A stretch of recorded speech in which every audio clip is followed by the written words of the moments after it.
안녕하세요. 초의 불꽃입니다. 고지혈증이란 혈액 속의 지질이 우리 몸에 필요 이상으로 많아지는 상태를 말하며 지질의 종류인 저밀도 콜레스테롤이 높은 경우와 중성 지방이 높은 경우, 고밀도 콜레스테롤이 낮은 경우 등 비정상적인 상태를 통틀어 이상 지질 혈증이라고 부르기도 합니다. 문제는 고지혈증이 적절히 치료되지 않으면 혈액 중 콜레스테롤이 동맥 혈관의 안쪽 벽에 쌓여서 혈관이 좁아지거나 막히게 되고 이로 인해 협심증, 심근경색, 심장마비, 뇌졸중, 말초혈관 등의 질환이 발생하게 됩니다. 이처럼 고지혈증은 생명을 위협할 수 있는 질환의 원인이 되므로 정기적으로 콜레스테롤을 체크해 생활 습관을 조절하는 것이 매우 중요합니다. 오늘 영상에서는 고지혈증이 있을 때 먹으면 안 되는 음식에 대해서 알아보겠습니다. 첫 번째는 포화지방 섭취를 줄여야 합니다. 일반적으로 콜레스테롤 하면 음식물의 섭취를 생각하지만 사실 혈중 콜레스테롤의 80%는 간에서 합성되고 나머지 20% 정도만 음식을 통해 들어온 것이며 음식 중에서도 간에 나쁜 콜레스테롤 합성을 촉진하는 것이 포화지방입니다. 실제로 일본과 미국 등 7개국 연구자들이 12,763명의 성인을 대상으로 추적한 결과 콜레스테롤 식품의 섭취량은 혈중 콜레스테롤 수치와는 큰 상관이 없었고 포화지방 섭취가 많을수록 혈중 콜레스테롤이 높아지는 것을 발견했습니다. 포화지방은 동물성 지방으로 고기비계라고 이해하면 쉬우며 포화지방이 많은 음식에는 육류 지방이나 버터, 치즈, 마요네즈, 커피 프림, 코코넛 기름, 라면 등에 많습니다. 때문에 육류를 구입할 때는 목심과 등심과 같은 포화지방이 적은 부위를 선택하는 것이 좋으며 조리를 할 때에도 지방을 제거하고 살코기를 중심으로 사용하는 것이 좋습니다. 또 우유를 고를 때도 일반 우유보다도 포화지방을 줄인 무지방 우유나 저지방 우유를 선택하는 것이 좋으며 빵이나 과자의 경우에도 버터와 설탕이 많이 들어가기 때문에 피하는 것이 좋습니다. 두 번째는 트랜스지방 섭취 줄이기입니다. 트랜스지방은 포화지방보다도 인체에 더 악영향을 준다고 알려져 있습니다. 그 이유는 트랜스지방은 불포화지방산과 구조가 유사하기 때문에 불포화지방산을 밀어내고 그 자리를 차지하고 있으면서 포화지방처럼 행동하여 여러 가지 문제를 일으키게 되는데 면역력 저하와 당뇨병, 알레르기, 유방암과 대장암 등과의 연관성도 이러한 관점에서 나오는 것이며 최근 발표된 연구에서는 혈중 트랜스지방 농도가 높은 사람들은 낮은 사람에 비해 치매 발병 위험 역시 높은 것으로 나타났습니다. 또한 트랜스지방은 나쁜 콜레스테롤을 증가시킨다는 점에서는 포화지방과 비슷하지만 좋은 콜레스테롤마저 낮춤으로 포화지방보다 2배에서 4배 안 좋다고 알려져 있습니다. 실제로 트랜스지방 연구에 따르면 트랜스지방을 먹는 사람은 포화지방을 먹는 사람보다 좋은 콜레스테롤 수치가 21%나 낮았습니다. 더 큰 문제는 트랜스지방은 한번 몸에 들어가면 상당히 오랜 시일이 지나기 전에는 없어지지 않는데 먼저 섭취한 트랜스지방이 없어지기 전에 또다시 트랜스지방을 섭취하면 몸속의 트랜스지방은 점점 늘 수밖에 없습니다. 미국 심장학회가 정한 1일 트랜스지방 섭취 권고량은 2g으로 마가린의 티스푼 1개 분량에는 트랜스지방이 2g 들어있으며 도넛은 1개에 3g, 케이크는 조각에 2g, 과자는 한 봉지에 2g 정도의 트랜스지방을 함유하고 있는 것으로 알려져 있기 때문에 트랜스지방을 피하기 위해서는 평소 빵이나 도넛, 케이크, 과자나 팝콘, 패스트푸드, 각종 기름에 튀긴 음식 등은 되도록 피하는 것이 좋습니다. 세 번째는 정제된 탄수화물 섭취 줄이기입니다. 미국의 경우 지방 섭취량은 50에서 60년 전에 비해 3분의 2 수준으로 떨어졌지만 심장병 환자는 여전히 줄지 않고 있다고 합니다. 이유는 포화지방 섭취는 줄었지만 설탕이나 밀가루 같은 정제된 탄수화물 섭취가 급증했기 때문이라고 합니다. 탄수화물을 섭취하면 우리 몸에서 포도당으로 분해되어 혈액으로 보내집니다. 그러면 췌장에서 인슐린이 분비되어 포도당을 각 세포로 보내 에너지로 사용하며 남은 포도당은 간과 근육의 글리코겐 형태로 저장합니다. 하지만 글리코겐 저장 계량을 초과한 여분의 포도당은 중성지방으로 전환되어 주로 복부에 저장되고 복부 비만을 유발하게 됩니다. 이 때문에 지방을 먹지 않아도 밥과 같은 탄수화물을 많이 먹으면 뱃살이 늘어나게 되는 것이며 중성지방은 혈액 속으로 쉽게 녹아나와 혈중 중성지방 수치를 높이고 혈관 건강에 나쁜 콜레스테롤의 생성을 돕고 좋은 콜레스테롤의 분해를 촉진합니다. 특히 정제된 탄수화물은 복합탄수화물보다 더욱 빨리 중성지방을 증가시키는 것으로 보고되고 있습니다. 또한 정제된 탄수화물은 우리 몸에서 소화 흡수가 빨라 혈당 스파이크를 일으키는 주범인데 혈당 스파이크가 오면 허기를 자주 느껴 유발시켜 과식을 유도하게 됩니다. 때문에 평소 정제된 곡류나 설탕, 가공식품, 밀가루 등은 멀리하고 건강한 탄수화물인 통곡물이나 통밀빵 등으로 대체하는 것이 좋습니다. 네 번째는 가공육입니다. 가공육은 가공하지 않은 고기보다 단백질 함량이 적은 대신 열량이 높고 지방과 나트륨 함량은 많습니다. 소시지, 베이컨, 핫도그와 같은 가공육은 제한해야 하는 고콜레스테롤 식품이며 가공육의 높은 소비는 심장병 및 결장암과 같은 특정 암의 발생률을 높이는 것과 관련이 있는데 61만 4천 명 이상의 참가자를 포함한 대규모 검토에 따르면 하루에 가공육 50g을 추가로 제공할 때마다 심장병 발병 위험이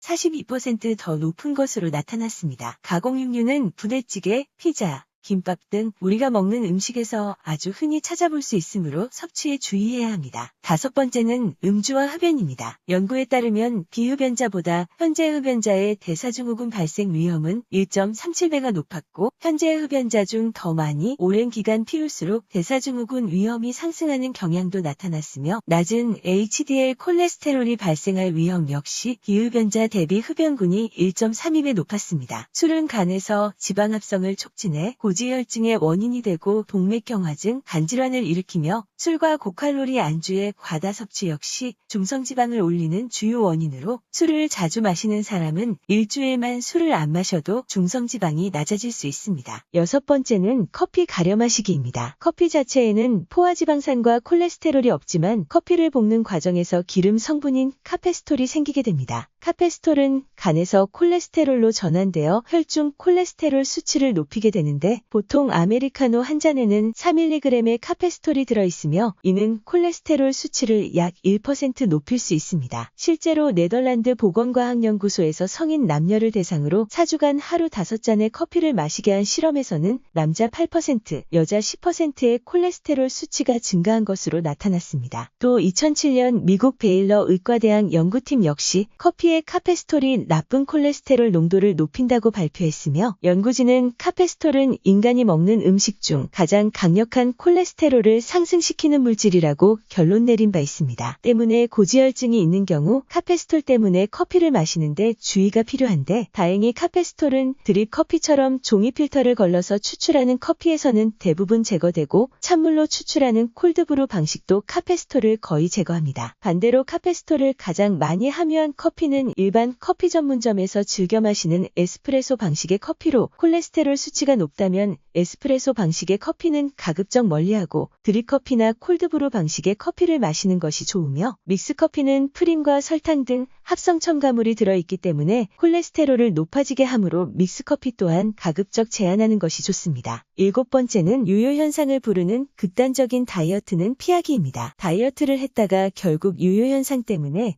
체중이 제자리로 돌아가는 사람이 적지 않습니다. 하지만 이렇게 반복되는 단기간 다이어트는 체중계 숫자에만 영향을 미치는 게 아닌 혈압이나 혈당, 콜레스테롤 수치 같은 건강 지표를 악화시켜 후유증을 일으키게 됩니다. 빠른 체중 감량을 목적으로 가장 흔하게 선택하는 방법은 굶기 또는 식사량 감소로 이렇게 되면 우리 몸의 적응 과정에서 기초 대사량도 낮아지고 지방보다도 근육 분해가 먼저 일어나기 때문에 근육량을 감소시키고 체지방을 늘릴 수 있습니다. 체지방률이 30%였던 사람이 유효 현상을 여러 번 겪으면 체중이 본래로 돌아가더라도 체지방률은 40%로 늘어나는 식으로 변화하게 됩니다. 유효 현상 없이 다이어트를 성공하려면 매 끼니 영양소를 골고루 갖춰 먹되 열량만 500칼로리 정도 줄이는 게 좋으며 한 달에 2에서 3kg을 감량하고 6개월에 체중의 10% 정도 감량하는 것을 목표로 장기적으로 자신의 생활과 연계한 다이어트 방법을 선택하는 것이 좋습니다. 고지혈증은 별다른 증세가 없어 자각하기 어렵고 고혈압, 당뇨 같은 질환에 비해 경각심이 떨어지는 편입니다. 하지만 침묵의 살인자라는 별명을 지닌 만큼 고지혈증으로 진단받으면 식이운동 등 생활습관을 적극적으로 개선해야 하고 필요할 경우 의사의 권고에 따라